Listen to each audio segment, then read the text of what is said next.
And it said the victims of today's shootings and their families and friends who mourn them tonight are not the only ones hurting. There are countless walking wounded, those who witnessed the unthinkable violence, or the rest of us left trying to process this tragedy. So here to guide us through it all and how to talk about this issue with our children and deal with it ourselves is Assistant Pastor Mickey Stonier from the Rock Church, who also specializes in crisis counseling and training with San Diego Fire Department as well. So thank you for your expertise and your time today. Let's start with children. I have a 9-year-old daughter. She just got on her Christmas break today, all excited, wanted to come to work with me today. And I said, you know what, honey, you can't. We're going to be talking about some pretty sad things today. And I went on to explain to her what occurred. And she's not here tonight because I didn't want her to see all of this. How do we keep it age appropriate, and should we be broaching the topic with our children, or should we be waiting for them to bring it up to us? Well, first off, let me say the President offered great encouragement and perspectives. It's times like this that all of us need to hug our children to express our love to one another. It kind of wakens us up to the reality of tragedy and loss. And I do commend you for limiting the exposure of these images and the circumstances, because children have to realize they don't have a global sense of perspective. They don't know that this happened in another part of the country.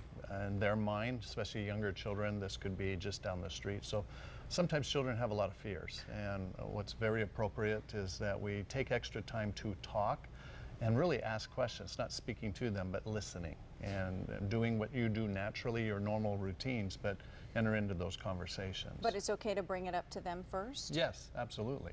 Now, the younger children don't fathom the perspective. Remember, they don't see things globally as we do as adults, and so appropriate to their age. You don't want to instill fear. Sometimes children, they're going to have bedtime problems, not going to bed. They're going to have regressive behaviors. These are all normal experiences in normal kids, but dealing with abnormal situations. Let's talk about the parents, because I had the same knee-jerk reaction as I think most parents did across the country when this happened. You wanted to drive to school as fast as you could and pick up your kids and just take them home because your sense of security was shattered by all of this. As someone who counsels people in these moments of crises, how do you help restore that sense of security in parents? Because I'm glad my daughter's on break, because honestly, I wouldn't want to bring her to school on Monday. Yeah.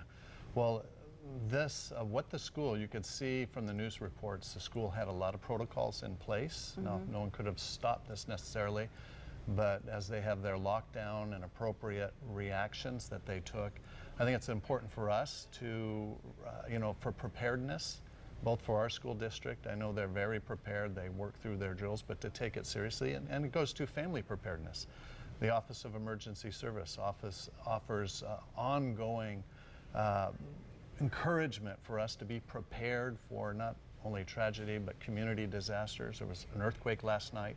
Are we prepared as families? So these difficult times can encourage us to reassess where we are as a family, where we are as a community, where we are as a school, that we can make those adjustments.